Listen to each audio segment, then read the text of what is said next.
Hello दोस्तों, आज मैं बात करने वाला हूँ प्राइवेट हॉस्पिटल के बिजनेस मॉडल के बारे में आप सभी को इस नई वीडियो में। सबसे पहले जब हम प्राइवेट हॉस्पिटल्स का नाम सुनते हैं तो हमारे मन में क्या आता है?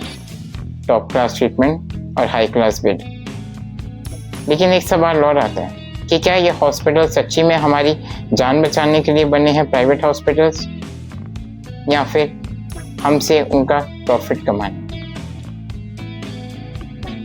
इस वीडियो में मैं डिटेल में स्टडी करूंगा और डिटेल में आप सभी को बताऊंगा कि ये प्राइवेट हॉस्पिटल्स का बिजनेस मॉडल कैसे वर्क करता है, और जानेंगे कुछ सवालों के जवाब कि ये चीज़ें कैसे काम करती हैं और कौन क्या क्या करवाता है तब जाके ये काम सक्सेसफुल होता है। और एक और चीज़ को समझेंगे कि जो हेल्थ केयर सिर्फ एक सर्विस है, वो आज इतना बड़ा बिजनेस या इतना बड़ा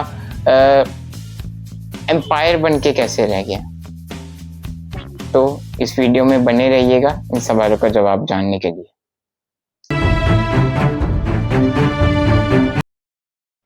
दोस्तों, प्राइवेट हॉस्पिटल के चार्जेस सुन के ही शॉक लग जाता है, पर ये इतने महंगे क्यों होते हैं? आइए कुछ रीजंस की बात करते हैं। पहला रीजन है रियल एस्टेट प्लस इंफ्रास्ट्रक्चर। बड़े हॉस्पिटल्स बनाने में करोड़ों लाखों का खर्चा लगता है। MRI, CT स्कैन, वेंटिलेटर जैसी कॉस्टली मशीन्स को या इक्विपमेंट्स को वहाँ पे लगाने में टाइम लगता है और कॉस्ट भी बहुत ज़्यादा जाती है, इसलिए। सेकेंड रीज़न है skilled staff, doctor, nurses, specialist, technicians, salary cost बहुत हाई हो जाता है। Third reason is 24/7 availability. Private hospitals को हर वक्त स्टाफ रेडी रखना पड़ता है ताकि कभी भी कोई इमरजेंसी आए तो वो उन्हें अटेंड कर सकें। लेकिन क्या ये सिर्फ आधी कहानी नहीं लगती? असली ट्विस्ट तो अभी आगे आता है, क्योंकि प्रॉफिट मेकिंग स्ट्रैटेजी इंफ्रास्ट्रक्चर से ज़्यादा एग्रेसिव होती है। प्राइवेट हॉस्पिटल एक नॉर्मल बिजनेस की तरह ही चलते हैं और उनके 4 रेवेन्यू स्ट्रीम्स होते हैं। पहला, diagnostics, blood test, MRI, CT scan, ultrasound etcetera. ये सब पर 200% तक का मार्जिन होता है। डॉक्टर्स कहीं कहीं तो अननेसेसरी टेस्ट लिख देते हैं जिसकी कोई ज़रूरत भी नहीं होती, और एक टेस्ट का असली कॉस्ट 500 होता है और जबकि वहाँ के बिल में 3000। सेकेंड इज फार्मेसी, यानी कि मेडिसिन, टैबलेट या इंजेक्शंस। हॉस्पिटल की फार्मेसी से खरीदने पर 2 से 3 गुना ज़्यादा ही चार्ज लगता है। पेशेंट के पास कोई और ऑप्शन बचता ही नहीं है। Third is room charges, private room, deluxe room, suit room, एकदम होटल मॉडल जैसा, पर डे 5000 से 50,000 तक।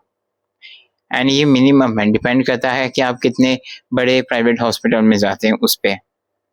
फिर आता है सर्जरी पैकेजेस।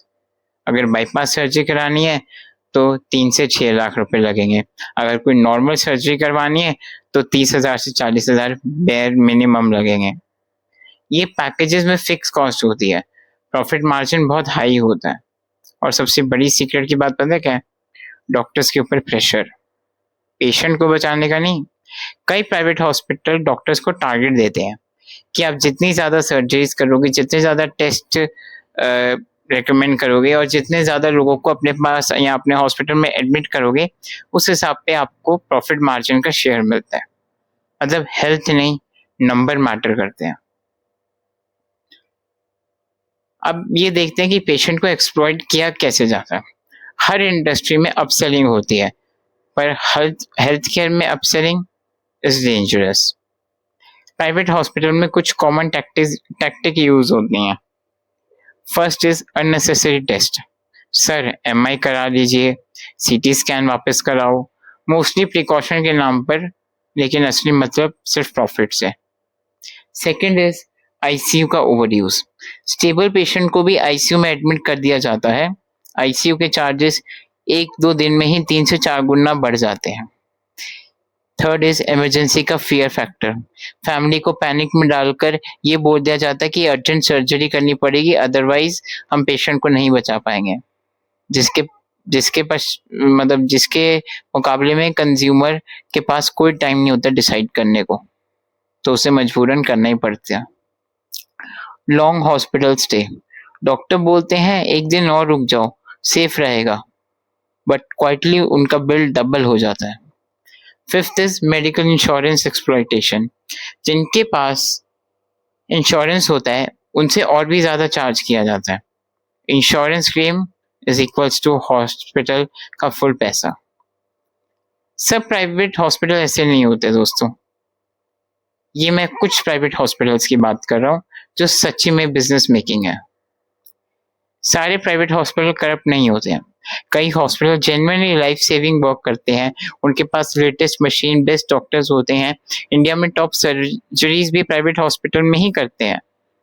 प्रॉब्लम सिर्फ तब होती है जब बिजनेस एथिक्स से ज्यादा बड़ा हो जाता है। अब आते हैं कि पब्लिक हेल्थ केयर क्यों फेल है। पब्लिक हॉस्पिटल फ्री या अफोर्डेबल होते हैं, पर उनका प्रॉब्लम है कैपेसिटी। डॉक्टर्स कम, बेड कम, मशीन पुरानी, वेटिंग लाइन बहुत लंबी। इसलिए मिडिल क्लास लोग मजबूरन प्राइवेट हॉस्पिटल में जाते हैं, और अगर जहाँ डिमांड हाई होगी वहाँ पे प्राइवेट हॉस्पिटल्स की पावर भी तो हाई होगी। अब हर बार की तरह आते हैं सॉल्यूशन पे कि हम इसको कैसे इम्प्रूव कर सकते हैं। अगर हेल्थ केयर को बिजनेस से सर्विस बनाना है तो सॉल्यूशन बहुत सिंपल है। पहला, स्ट्रॉन्ग रेगुलेशन, गवर्नमेंट को प्राइसिंग कैप लगानी होगी टेस्ट, सर्जरी, रूम चार्जेस पर। Third is more public hospitals, AIIMS जैसे हॉस्पिटल्स को मल्टीप्लाई करना होगा। Third is insurance reform, insurance fraud कम होगा तो बिल्स भी कम होंगे। Fourth is transparent medical bills, breakdown clear होना चाहिए कि कहाँ पे एग्जैक्ट क्या खर्चा है। Fifth is doctor target ban, health care में नंबर्स नहीं एथिक्स मैटर करने चाहिए। Sixth is patient rights law, patient को सेकंड ओपिनियन का राइट दिया जाए। अल्टीमेटली हेल्थ केयर एक बिजनेस हो सकता है, पर इंसानियत उससे बड़ा बिजनेस होना चाहिए। प्राइवेट हॉस्पिटल के बिजनेस मॉडल की सच्चाई समझना बहुत जरूरी है, ताकि हम अनफेयर एक्सप्लॉयटेशन का शिकार ना बने। आपका क्या एक्सपीरियंस रहा है प्राइवेट हॉस्पिटल के साथ, मुझे कमेंट में ज़रूर बताना। मैं मिलता हूँ अगली वीडियो में।